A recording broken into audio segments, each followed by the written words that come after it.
তানজিদ তামিমের একাদশে না থাকা নিয়ে যা বললেন শান্ত। বিশ্বকাপের আগে নিজেদের ঝালিয়ে নিতে স্বাগতিক যুক্তরাষ্ট্রের সঙ্গে টি-20 সিরিজ খেলছে বাংলাদেশ।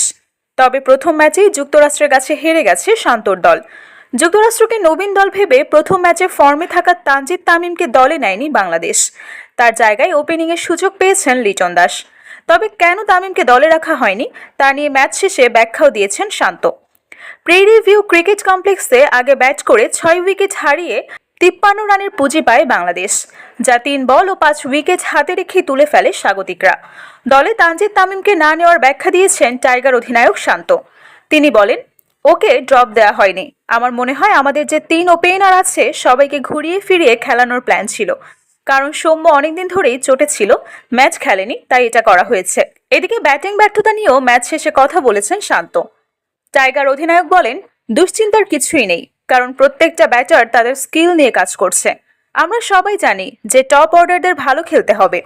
ব্যাটিং ইউনিট নিয়ে আমাদের সবারই দায়িত্ব সমান। ব্যাটাররা এটা নিয়ে কাজ করছে। হ্যাঁ, এই জায়গায় আমরা অনেকদিন ধরেই কাজ করছি। আশা করব যে সামনের ম্যাচ থেকে ভালোভাবে কামব্যাক করতে পারবো সবাই। অবশ্যই ইন্টেন্ট নিয়ে চেষ্টা করে প্রত্যেকটা ব্যাটার। পরের ম্যাচে যখন ব্যাট করব, চাই না 11 বলে 15 থেকে 20 রান করতে, চাইবো এর থেকে বেশি বল খেলতে, বেশি রান করতে। বাংলাদেশের ব্যাটিংই ম্যাচের পার্থক্য গড়ে ফিরিয়েছেন বলে মনে করেন শান্ত। তবে ডেথ ওভারের পেসারদের এলোমেলো বোলিংকেও হারের অন্যতম কারণ মনে করেছেন তিনি।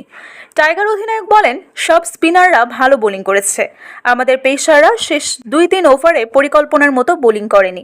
আশা করি পরের ম্যাচে ওরা ভালো করবে।